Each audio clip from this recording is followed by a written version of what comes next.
أعوذ بالله من الشيطان الرجيم بسم الله الرحمن الرحيم اللهم صل على محمد كما صلى على إبراهيم وبارك على محمد Majid.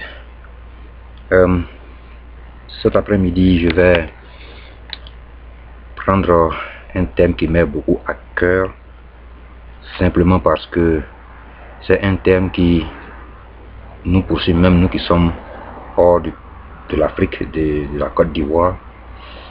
C'est quelque chose que nous subissons même étant loin et qui, je trouve, sont un peu à la base d'une perte matérielle dans la communauté musulmane en grande partie. C'est quoi? Il s'agit de la notion de sacrifice.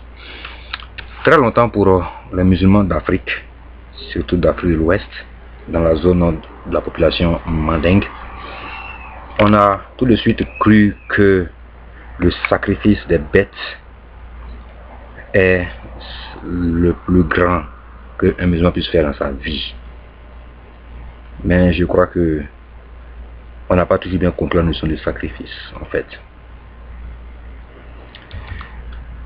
Aujourd'hui, tu es hors du pays, à l'aventure, tu te débrouilles, tu subis un petit besoin de la famille.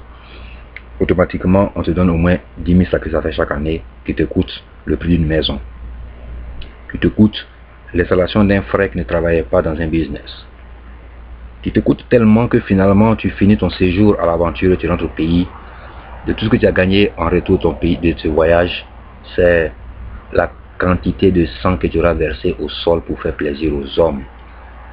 Parce que, contrairement à ce que nous croyons, les sacrifices qu'on nous oblige à faire ne sont pas faits pour faire plaisir à lui, mais pour faire plaisir au ego de ceux qui sont avec nous sur terre et qui nous donnent la notion de sacrifice par rapport à la notion de la valeur de notre poche. Tu es à l'aventure, tu perds un parent, tu dois faire les sacrifices rituels. Mais le volume du sacrifice est lié à ta situation sociale. Finalement, on ne fait plus le sacrifice juste parce que quelqu'un est décédé et que Dieu nous demande de faire des sacrifices. Mais on fait des sacrifices juste parce qu'on a peur de ce que la communauté va dire de nous. Et c'est de là que nous avons échappé, nous avons perdu la notion même de sacrifice.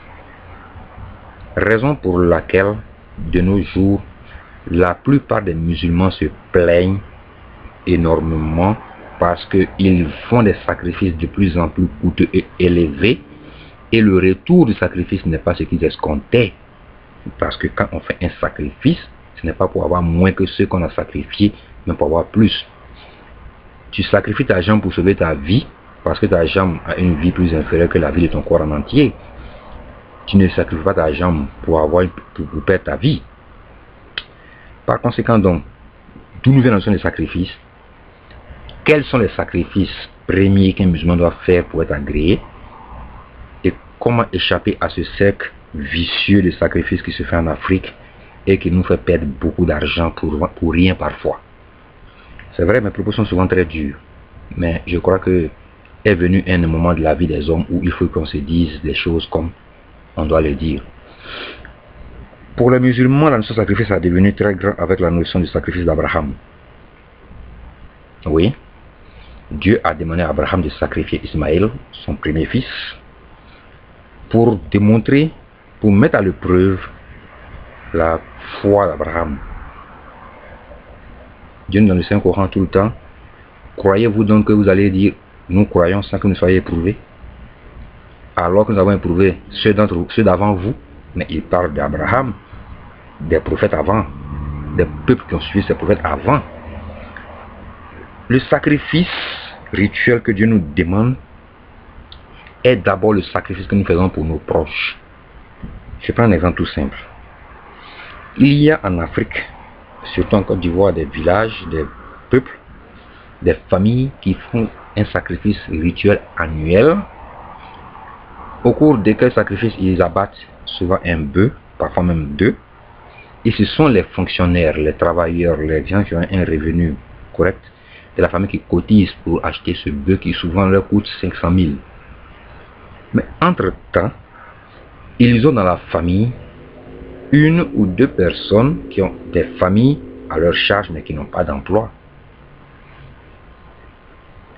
On préfère donc, pour satisfaire l'ego d'un grand-parent décédé, sacrifier la vie de ces personnes qui n'ont pas à manger correctement, qui n'ont pas un revenu, pour aller démontrer aux autres membres du village que cette famille est aisée. Ça, ce n'est plus un sacrifice. C'est une moquerie. La notion de sacrifice, elle est tellement grande chez Dieu qu'on ne doit même plus s'amuser avec. On nous rappelle souvent une histoire qui s'est déroulée, mais sur laquelle on n'insiste pas beaucoup. Parce que ce que nous on retient toujours dans l'histoire, c'est celle qui justifie nos comportements les plus absurdes. Pourquoi? Pourquoi en Afrique noire, les gens préfèrent toujours inviter les gens à sacrifier un mouton, un poulet, un bœuf? Ils te disent non, que c'est à cause du sang qui verse. Et ils te ramènent au sacrifice qu'a fait le père de Mohammed, de chameau pour sa naissance ou pour son mariage. C'est là où on te ramène. Oui, je n'ai pas dit non. Mais ce qu'on oublie de dire aux gens, dans la famille du prophète Mohammed Salam, son grand-père n'était pas malheureux financièrement, son père n'était pas malheureux financièrement, j'étais propriétaire de biens. Alors que nous, on demande à des gens qui n'ont même pas les moyens de s'acheter un pain le matin, de sacrifier un peu pour leur propre bonheur. Je dis, mais non, Dieu ne donne jamais une tâche plus lourde que celle que tu peux supporter. Tu n'auras jamais de la part de Dieu un sacrifice à faire qui dépasse tes moyens de faire le sacrifice. Un sacrifice qu'on te demande de faire qui dépasse tes moyens ne vient pas de Dieu mais vient du diable. C'est le diable qui te demande de toujours sacrifier plus que tu ne vas recevoir. Dieu ne te demandera jamais de sacrifier plus que tu vas recevoir, ou plus que tu peux donner. Attention donc. Tu ne peux pas demander à quelqu'un qui à peine peut acheter son pain du matin de se sacrifier un bœuf. Ça, c'est pas de Dieu, ça, c'est du diable. Ici donc, c'est vu cela que les imams, les hommes religieux, nous incitent à faire les sacrifices des bétails, des bestiaux. Et de là, donc vient tout ce scénario autour. Les 7e jours ont été créés juste pour satisfaire l'ego de ces imams. De même que les 40e jours, de même que l'anniversaire, alors que ça n'existe nulle part dans aucun livre sérieux islamique. Nul individu ne peut nous dire avec certitude et preuve à l'appui que un hadith du prophète salam ou un hadith des compagnons proches du prophète nous demande de célébrer les 7e, 40e et l'anniversaire de la mort de quelqu'un. Je mets au défi toute la communauté musulmane du monde entier de me donner un ouvrage écrit de manière sérieuse, avec des mains sérieuses, avec un esprit sérieux, qu'il est demandé aux musulmans de forcément célébrer le 7e jour, le 40e jour et l'anniversaire de la mort d'un parent proche.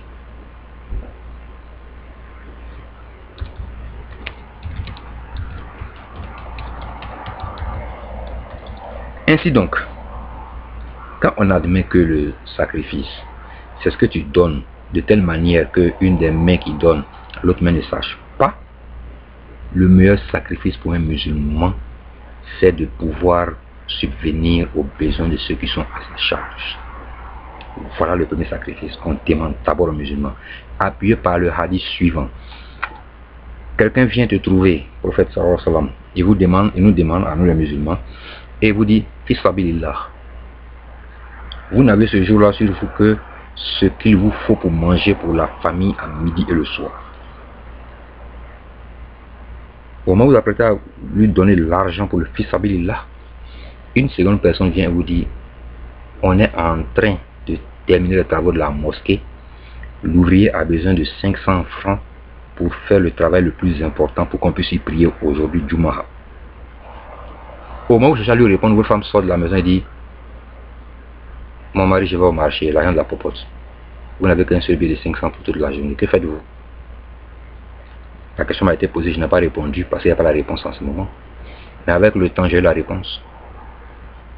Vous donnez l'argent de la popote et vous ne pouvez pas aider les deux autres. Si vous faites le contraire, vous avez commis une bévue très grave. On ne laisse jamais sa famille dans la faim. On ne laisse jamais sa famille dans le besoin pour satisfaire un besoin en dehors de la famille. Le premier saraka, le premier sacrifice du musulman est l'assurance des besoins de la famille. Quand je dis famille, je parle de ta maman, ton papa, tes enfants, ta femme. C'est ça, le premier sacrifice des musulmans. Le plus qu'il fait au dehors, ça c'est la sadakat, qu'il n'est pas astreint à faire forcément, sauf pour deux cas, sa zakat annuelle, zakat al-fitr. Tout ce qu'il fait en dehors, c'est un bonus qu'il recherche. Mais ce bonus ne prend de sa valeur que lorsqu'il a accompli le sacrifice normal qu'il doit faire à domicile pour sa famille. Tu ne peux donc pas laisser ton frère, ton père, ta mère dans les problèmes financiers et te confondre à aller satisfaire des problèmes financiers du dehors pour juste faire plaisir aux gens. Parce que nous, nos saraka, c'est pas pour Dieu, c'est pour le plaisir des autres. Pour qu'après ils aillent chanter, le bœuf était gros et gras. C'est ça le problème de l'islam. Et donc, nous qui sommes ici à l'aventure, tout ce que nous recevons comme coup de fil parfois, c'est: j'ai rêvé hier, tu dois sacrifier un mouton. J'ai rêvé hier, tu dois sacrifier un bœuf. Jamais de poulet, parce que pour eux, nous qui sommes à l'aventure, nous avons tellement d'argent que le sacrifice est conforme au porte-monnaie qu'ils imaginent que nous avons. Ils ne vont jamais t'appeler pour dire: j'ai un projet. J'aimerais que si tu fais ta zakat cette année, tu me la passes pour que je réalise mon projet. Aucun musulman ne va t'appeler de son pays là pour te dire ça. Aucun. Mais ce même musulman, malgré qu'il n'a pas mangé depuis hier soir, est prêt à t'appeler pour te parler d'un rêve qui t'oblige à faire un sacrifice de poulet, ou de mouton, ou de bœuf, c'est selon. Et ils appellent ça sacrifice. Je ne crois pas que ce soit un sacrifice. J'invite donc les musulmans à se ressaisir autour de la question du sacrifice et à la redéfinir, pour que on ne puisse pas disperser notre argent dans des choses qui nous sont souvent inutiles, qui ne nous servent à rien finalement, mais dans des choses qui nous rassemblent autour de la religion, qui nous servent de concorde à la religion et qui nous soutiennent à la religion. Je vais dire, nos sarakas doivent servir à la cause religieuse sans regarder la cause de notre cœur et non à regarder Dieu en tant que Dieu à qui on adresse le saraka et non à regarder l'imam en tant qu'imam qui nous impose le saraka. J'aimerais donc sur ce remercier les frères et sœurs de m'écouter, de continuer à me soutenir et que toutes les questions qui seront posées, si je ne peux pas en trouver la réponse, ils auront sûrement un lien vers lequel se tourner pour satisfaire le besoin d'apprendre. Massalam.